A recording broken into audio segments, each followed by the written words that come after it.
Hello, this is Matt on the Moon Lambeau channel, and we're at a point where even the mainstream media is ripping apart what the SEC is doing and going after Ripple legally, claiming that XRP was sold by Ripple as an investment contract, and that XRP even today is the XRP in our wallets is actually in and of itself a security. Completely nonsensical. Been covering this on the channel ever since this news broke in December, but now we've got the mainstream media even jumping in. We've had Forbes, and now we've got the Wall Street Journal.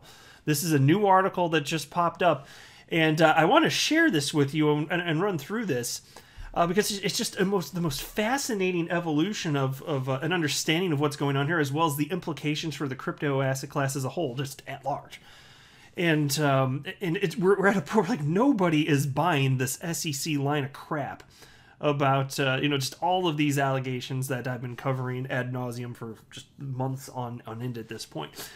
So I think you're really going to enjoy their take on this. But to me, it's just a true delight to see the mainstream media come out just bashing the SEC. Like, nobody wants to take their crap anymore. They're clearly, we in the XRP community, not interested in taking their crap. Not at all.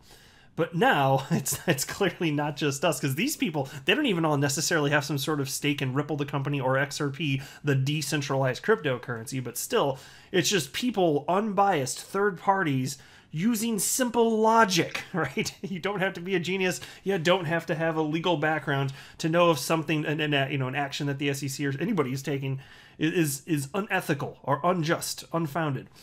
It's pretty obvious to me. So I'm going to be running through this, but I do want to be clear at the outset, I don't have a legal or financial background of any kind. I'm not offering legal or financial advice, and you should not buy or sell anything because of anything I say or write. I'm nothing more than an enthusiast who makes YouTube videos as a fun hobby. That's all that it is. There's nothing special about me, other than my awesome name, Moon Lambeau. Hey, you guys doing okay out there? Can I just mention this real quick? I feel like I'd be remiss if I didn't mention this. The XRP price is tanked. But it's not just XRP. You guys are aware, right, that the entire crypto market is down. And so people are specifically worried about XRP.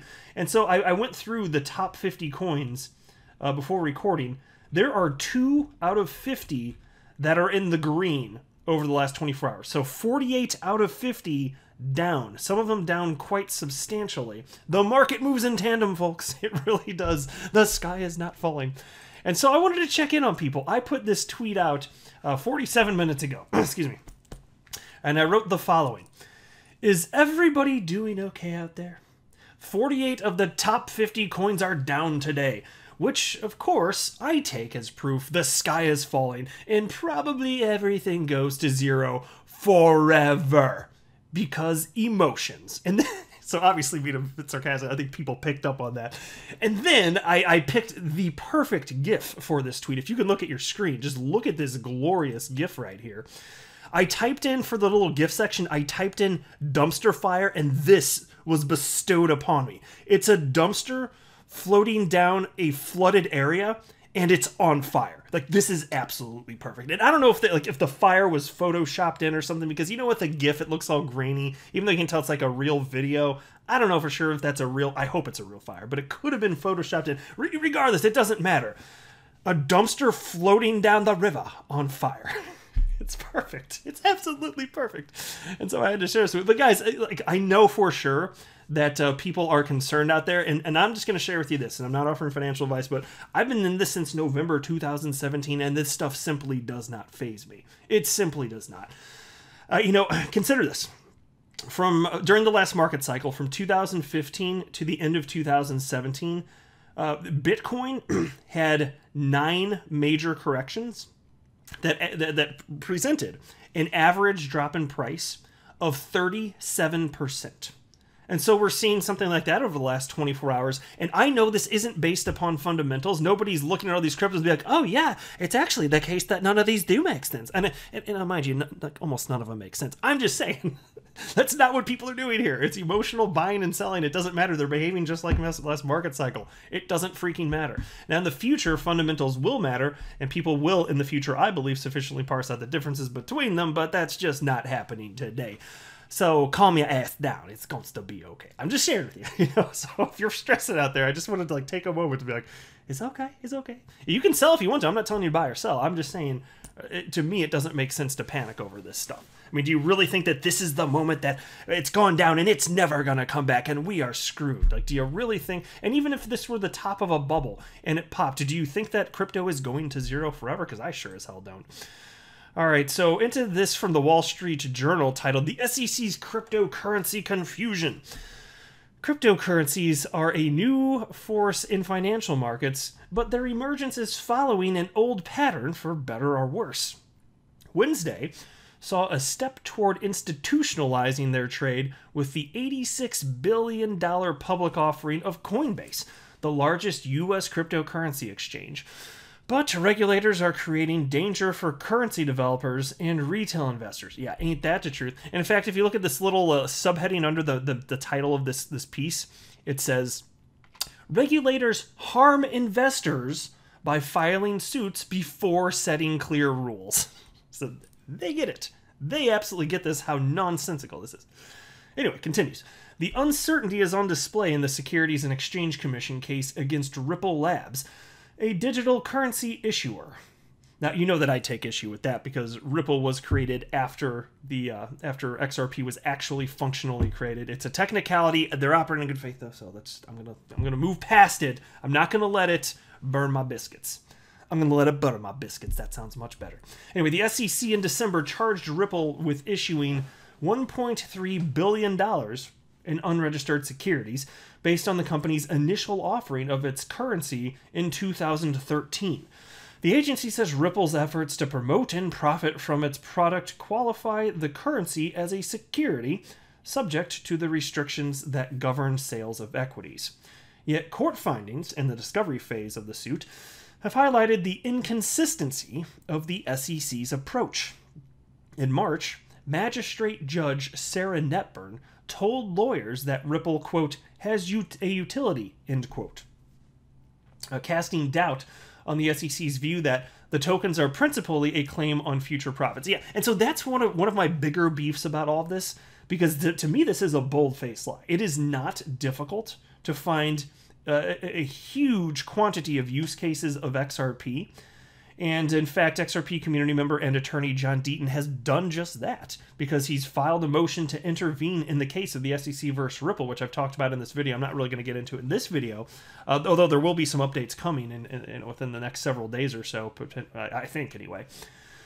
But this idea that, XRP doesn't have utility. Have you heard of on-demand liquidity? Have you heard of Coil, which utilizes XRP as a new form of web monetization for settlement specifically? What about R3 utilizing it for settlement on their platform, which is a smart contract platform that doesn't have a native cryptocurrency? What about entities over in Japan that are paying employees in XRP specifically? What about debit and credit cards that utilize XRP for payment? Like, people are actually, this is a literal thing, like, people are using XRP to buy groceries. You do understand this, right? Like, my fellow XRP YouTuber, James Rule XRP, he's doing that. He's using his Uphold a card, which I believe is a debit card, to do that. There are so many use cases here, and they're not hard to find. And the SEC disputes this utility. That is a bold-faced lie. Like, they are absolutely making up crap and just seeing what sticks, and it's disgusting. And if I were the judge in this case, I would see through that and be grossed out by them. I'm just saying. Piece continues. And last week, Judge Netburn granted Ripple access to the SEC's discussions of Bitcoin and Ether, the two largest cryptocurrencies which the agency considers exempt from its rules. The SEC believes Bitcoin and Ether aren't securities, in part because their developers don't profit from their sale. But those exemptions were announced through statements from former SEC Chairman Jay Clayton in 2019 and 2020, with no formal rulemaking. The findings by Judge Netburn in the Ripple case suggest that the agency hasn't set clear rules for which currencies it regulates and which it doesn't. Hitting the nail on the head here, obviously. And it's interesting too, this idea also that the developers aren't profiting from the sale of these coins. Well, you could certainly argue that Bitcoin miners are profiting. You could say that there's a common enterprise there. I think that's a crap argument, but if you want to try and just say everything's a security, you could do that. But easier to argue would be what the Ethereum Foundation has done and is doing in selling the Ethereum that they hold. And we don't know how much they hold. They're not transparent, yet they've gotten some sort of golden pass from the SEC, verbally at least, even though there is nothing set in stone here. It defies reason, which is why I've been highlighting what previous people working at the SEC have done. Jay Clayton and William Hinman, a former director, and the shady stuff that they've done in providing verbal clarity, at least, surrounding Bitcoin and Ethereum, while getting paid from their former employers, which had vested interests specifically in Ethereum. Then they leave the SEC and go back to the firms where they benefited from this verbal clarity anyway, even though, of course, there's nothing binding legally. But still, that is shady AF, is it not? Peace continues. This confusion poses risks for investors. Coinbase delisted Ripple. They mean XRP, but, these are not people necessarily thinking crypto on a daily basis, but still, the logic is on point. Coinbase delisted Ripple after the SEC filed suit in December, prompting a sell-off that wiped out more than 60% of its value. Yeah, it's definitely more than that, because I can't remember the exact... It was in the upper 50-cent range. It got down to, 17 cents or something like that. So, not far off from that, but yeah, it was rather substantial. Anyway, the prices of Ripple and similar currencies have since tracked with the court's statements on the SEC's case. U.S. participants in the $2 trillion cryptocurrency market are seeking clarity that the agency has declined to provide, preferring to announce its positions through individual enforcement actions. Hope for a clear stance now rests on Gary Gensler, who on Wednesday was confirmed as SEC chairman. Mr. Gensler called cryptocurrency rules a priority in his confirmation hearing, yet asked if new currencies should be subject to securities rules. He said it depends on, quote, the extent that somebody is offering an investment contract or security that's under the SEC's remit, end quote. This echoes the agency's current, unrefined standard on cryptocurrencies, which the court is now calling into question. Yeah, and so I remember when I first read that Gary Gensler said that, I was like, that's one of the best non-answers you could ever give to answer a question, right? You didn't say a damn thing. It reminds me of when that asshat, former SEC chair Jay Clayton, was asked, is XRP a security? And he just kept saying, if it's a security, we're going to regulate it. And then he just kept, and he's like, yeah, but XRP, is it a security? Well, if it's a security, we're going to regulate it. Okay, thank you, Mr. Asshat. You've done absolutely nothing for us. Please go home. Anyway, Commissioner Hester Peirce has set out the clearest position within the agency for rules on cryptocurrency issuance. On Tuesday, she released an updated plan for a safe harbor that would exempt digital currencies from most securities regulations during a 3-year development period. The plan would allow issuers to develop their networks and let buyers trade new currencies peer-to-peer, subject only to the anti-fraud provisions of the 1933 Securities Act. Mr. Gensler may have signaled his openness to the proposal Wednesday by saying he'd, quote, work with fellow commissioners and see how we can move forward, end quote. Yeah, and so part of the reason I haven't been terribly harsh on Gary Gensler is because he just got in, right? And so as far as the non-answer that he provided during that hearing, I just think during that, I think it was a strategy thing where he just wanted to be as vague as possible, where it's like technically answering a question, but not actually providing sufficient content to like indicate what he actually thinks or what he would do. Which it's you see this from politicians all the time, frankly. It's that type of thing. And so I don't know what the hell he's going to do. It's not going to be worse than what happened under the asshat, though, right? It can't be worse than that. That was the worst. That is what started the lawsuit. It can't get worse. You can't double do the lawsuit. It's already there. So, I mean, that's why I'm, like, cautiously optimistic at a minimum. But anyway, a next step for the SEC should be to recognize the harm of its current ad hoc approach.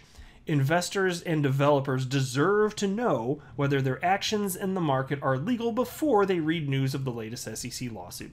Yep, still, and that's why it was disgusting when Jay Clayton, when he was the SEC chair, he was asked about, how do you feel about all these companies in the United States that have moved overseas because there hasn't been sufficient clarity? And he absolutely said, and this, if this isn't verbatim, it's very close. He said good riddance. He really did. And as he was being asked the question, he was like, you could see him fidgeting around, like crossing his legs in his chair, sitting there on stage in front of a bunch of people. And then his answer was good riddance. He's like, fine. He basically said, bye, Felicia. We don't need you. That's effectively what he said. And that's gross.